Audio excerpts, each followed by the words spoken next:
Hello, fabulous friends and fans. Welcome to this frequently asked question video. I am your astrologer, Nadiya Shah. Thank you for being here. And this video, the question for this video comes from fabulous Tina. Tina is amazing. Tina's been gracious, kind, and enthusiastic for and with me and my work, and has sent a lot of positive energy my way. So thank you so much. And a lot of friends and fans out there do, and for that I am so very grateful. Tina asked about my thoughts on Horary Astrology, just some general thoughts, my impressions, do I use it, and so on. So I'm happy to look at that. And actually this is something deeply personal to me and deeply meaningful to me, and my perception of Horary Astrology has been largely shaped, as has been a lot of my work, a lot of my understanding of what I am doing as an astrologer has been shaped by my former dear professor, one of my former dear professors, going way back in the day, Jeffrey Cornelius. And Jeffrey Cornelius is a name that, you know, if you're just starting out, right, you're just starting your practice in astrology, or you're just learning and you consider yourself a beginner student, you may first go to some other people. I've had the privilege of interviewing them for my show as well, Synchronicity WebTV. And you can see my interview with Jeffrey actually online, my YouTube channel, my website, nadiyashah.com. So there are a lot of those amazing astrologers out there that you go to, like, sort of first. But once you get serious about your practice, once you care about astrology and you know you care, once you start feeling like this is something that you are going to want to use more and more as part of your spiritual path, and you get to that level of intermediate or advanced, you know the name Jeffrey Cornelius. You will know it. He is a writer, and he is someone who is very philosophical, Horary astrologer, renowned Horary astrologer, one of the greats in the world, living legend in Horary astrology. And his book is called The Moment of Astrology. The Moment of Astrology. And it is a beautiful book. It is an exploration, a historical, a philosophical exploration of astrology and what astrology is. And the thing is, also to give you a little bit of background, if you haven't seen the video that I did way back, I did a video quite a while ago on astrology in the academy. And way back in the day, back in the early part of the millennium, there was a move to bring astrology back into Western universities. And as a result of that movement, 4 programs were launched. 2 were launched in the US, Pacifica University and Kepler, and 2 were launched in the UK. One of those was with the program that is still active now. Lots of people I know have gone to that program, benefited from that program, and the director of that program is Nick Campion, and it is a cultural study of astrology, essentially. And that's out of the University of Wales last time I checked, but you can always look that up.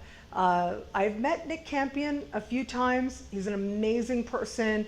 I've respected his work. He's done such an amazing contribution to astrology in the academy, and I've only heard great things about that program. So if you want to do your program, and now that program is correspondence, so if you want to do that program online, that's a really good resource to go to, the MA program there. The program that I took was at the time out of the University of Kent, now out of another university in the Canterbury area. The director is Angela Voss, also an amazing astrologer in person. So Jeffrey was instrumental in bringing this program to English universities in the UK. And the program that I took, that Jeffrey was a huge part of putting together, was run through the Faculty of Religious Studies. And we looked at astrology as divination and understood astrology as divination. So yes, there was a strong philosophical component, strong historical component, but there was also an understanding, looking at, exploring, what are we doing as astrologers? Like, what is it that we are engaged in? What is the process? How do you know if you've done a good reading? How do you know if the reading you've done is not so good? and to observe yourself was a huge part of the process as well. And Jeffrey, in his book, The Moment of Astrology, this is part of what he explores. And his assertion is that astrology is not something necessarily that comes down to techniques. It comes down to a moment when all the education, all the techniques come together and you connect with something, whether you want to call that your unconscious, whether you want to understand it in a different way, and different people, different cultures have understood it differently. However you want to understand that, there is a moment that takes place where you know that you've moved beyond a technical reading and actually hit on truth. You've spoken truth for that client. And that is something that he calls a realized reading. And that's why my book, Astrology Realized, is called Astrology Realized, because that's what I try to encourage people to do. It has a strong technical element, but my encouragement and my philosophy, again and again in that book, and I cite him fully, he gets full credit for that. He coined that understanding between a speculative and a realized reading. But that comes from him, that understanding that it is not just about the techniques you learn. There's an element there that has to do with inspiration. There's an element there that has to do with moving beyond what you know and understanding your practice as touching on something, whether you want to call it spirit, whether you want to call it divine. Some people like to call it love. I like to call it love and wisdom. So whatever that is, your practice as an astrologer involves a contact with this energy. And his book, The Moment of Astrology, explores this in many different ways. And I would really encourage that anybody who's interested in horary. So what Horary Astrology is, for those people who don't know, is it is using essentially, it's kind of like, you know, and forgive me, this is a little oversimplified, but it's like using the sky as a deck of tarot cards. Again, that's a huge simplification, so forgive me, because I know there are a lot of astrologers there, very passionate about horary astrology, and also I know a lot of tarot readers, very passionate about what they do as well. So it's not, you know, in any way to oversimplify, but to say that with horary, the power is in the moment, right? Jeffrey Cornelius, The Moment of Astrology. The power is in the moment of asking the question. And with horary astrology, what happens is you get, let's say, a client or a querent, right? They have a question, you have a question. So you do whatever you need to do to put yourself in that space, whether you want to call it a symbolic mind, a ritual space, to put yourself in a mode of being receptive. And it is the moment that you ask the question, the moment you ask the question, you pull up a chart for that exact moment that the question is asked. And then you look at the chart for what it is telling you, how it is answering your question. So this is a method of astrology that some people like to use for things like lost objects, right? Or just trying to get a yes or no answer. Trying to come up with a definitive, like if you have like I said, lost objects. People will come and they'll say, should I buy this house? What will be the result of selling my car? What will be the result of this relationship? And it is that one moment, that one reading. And you don't, just like with the tarot deck, if you have ever explored tarot readings as part of your learning about your practice, you want to have, like the thing is, and what I do believe, you don't want to ask the tarot deck the same question over and over again, because eventually the tarot deck is going to give you an answer like, excuse me, I already got an answer to this. I already gave you an answer to this, right? It's the same with the planets. You don't want to wait and you know that the sky is strong and you know what's happening. So you're like, okay, yeah, now I'm going to ask because I know the answer is going to be favorable. It doesn't work that way. You go on inspiration, you go on the moment, or you go on whatever time that astrologer has to see you to do that reading. It can get very specific. People can talk about, but it's true too with any astrology reading. It can get very specific. They'll talk about locations. They'll talk about appearances, how certain people look. All of these tend to play factors symbols play out in the charts. But with a horary reading, it essentially is, and the question that Tina is asking is, what are my thoughts on using the planets and using the astrology chart as a form of divination? Well, here's the thing. Astrology, it is an exploration of symbols. There are established techniques. You want to use those techniques and continue to learn techniques throughout your life and be true to the technique, but at the same time, know that the techniques ultimately are about giving you the language that you need to speak truth to that client in the moment of a reading. And that comes down to trusting the divination, trusting the moment. And so what horary does is it questions this seed moment theory. So for example, there's a very famous quote, I'm going to paraphrase it, but Carl Jung is somebody that in astrological circles we respect a lot. He was somebody who tried to legitimize spiritual practices and bring some scientific methodology to them and some scientific recognition to them. So Carl Jung actually explored astrology, did experiments of astrology, wrote about astrology as well. You might want to look into a book by Maggie Hyde. I've also interviewed her. She's the spouse of Jeffrey Cornelius, just as deep, just as amazing. And she's written a book called Astrology and Jung, where she talks at length about the different things and the different ideas of Carl Jung where it comes to astrology. But the quote that we often associate with him where it comes to astrology is the seed idea, the seed theory, which is the moment of birth, right? The moment of the first breath. Whatever begins in a certain moment has the characteristics and the energy of that moment, always, okay? So this lends itself to a little bit of saying, and this lends itself to the people who see astrology as making a statement about predetermination. So Carl Jung had that idea early in his career, or earlier in his career, but as he did more experiments, and as he grew in the later part of his life, he changed his understanding. And he started considering astrology as a form of synchronicity. So synchronicity is an idea that we attribute to him. And it essentially comes down to, and I'm going to say this, right? And this is something I actually did a talk, and I remember one of the participants had a bit of a reaction. And I think it was semantical at the end of the day. But he said that synchronicity is a meaningful coincidence, a meaningful coincidence. In that phrase, you can choose what word you're going to react to, what word is going to resonate with you more deeply. Is it going to be the meaningful part or the coincidence part, right? Essentially what Carl Jung was saying, that everything is working together.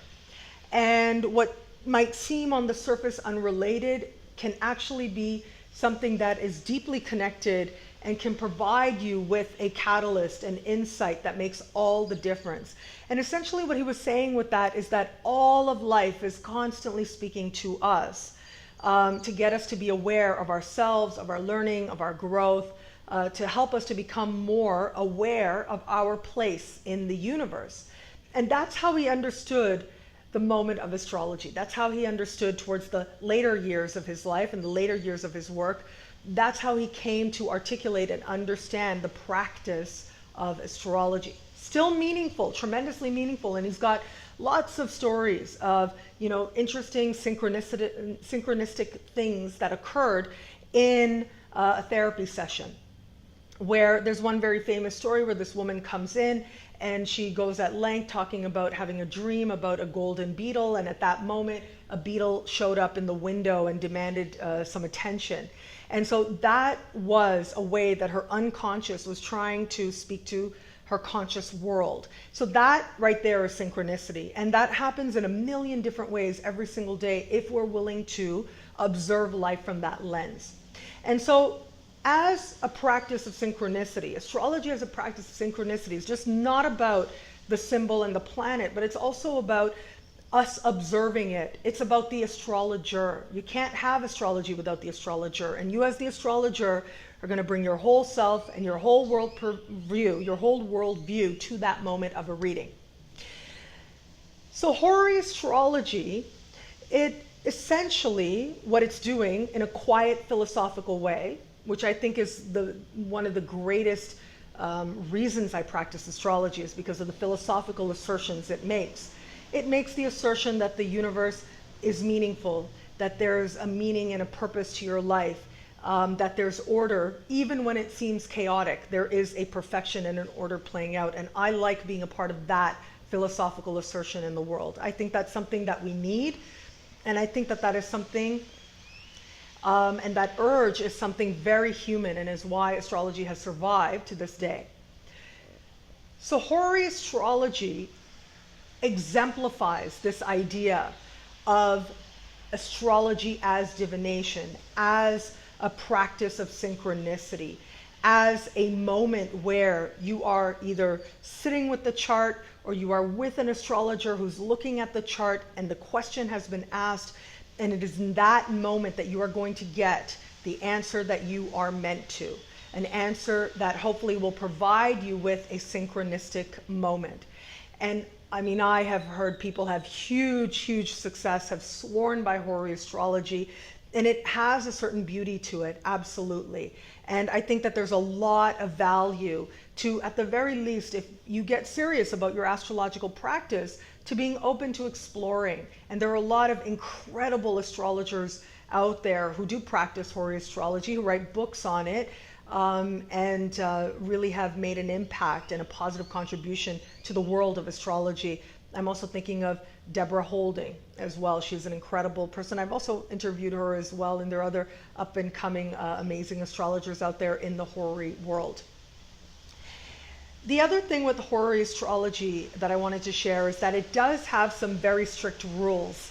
So keep that in mind. There are a lot of technicalities, a lot of specifications.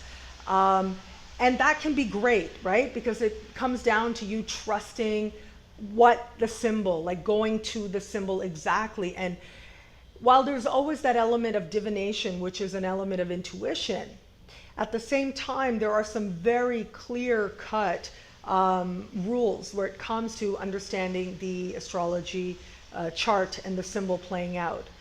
And so, like, for example, if you ask a question and the ascendant is in a very late degree or a very early degree, that is going to play a factor. We're looking at house rulerships very strictly. We're looking at aspects to house rulerships. There's different techniques about like triplicities and etc. So again, if you're into it, there's a lot of information to be had. Deborah Holding, Jeffrey Cornelius is some really great modern Horary astrologers. I know that William Lilly is one of the more classical astrologers. He lived about 500 years ago, and he is one of the widely respected historical figures in the world of Horary astrology. So those are some really great resources to start if you're interested in exploring that specific school or a mode of astrology, that specific way of looking at the sky. It still is very valuable, and it adds a lot of value to our community as astrologers. The community is small. There's space for everyone. And your practice is going to take you in all kinds of different directions, and that ultimately is the directions that you're meant to go in, so that you can learn about yourself, be the most, I believe, look, at the end of the day, you get what you put into it. And whoever you are, that is what you are going to get out of your practice as an astrologer. If you're a very fatalistic person, if you think that that there are all kinds of factors out there that are constantly determining what your life is, that's how your readings are going to pan out.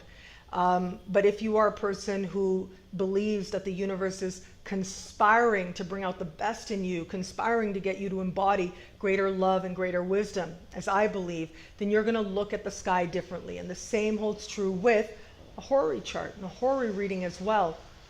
But learning some Horary techniques, I have yet to meet an astrologer who didn't find a lot of benefit to their practice, to their understanding of astrology, by at least considering what some of those techniques are, maybe going to one of the talks or going to a class on Horary astrology, reading a book on Horary astrology. Regardless of where you are in your practice, there is something to be gained by exploring these other systems as you grow in your understanding of you and your connection to the sky.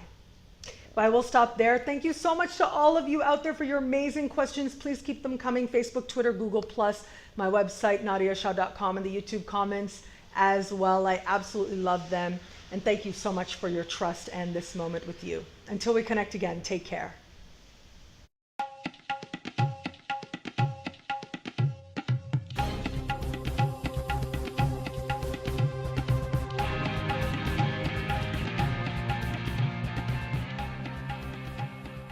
Visit Amazon.com to learn about my book, Astrology, realized in English and Spanish, and shop my website, nadiyashah.com, for exclusive The Universe is Wise and Loving merchandise and my signature jewelry line, Astro Fabulous Jewelry. Enjoy.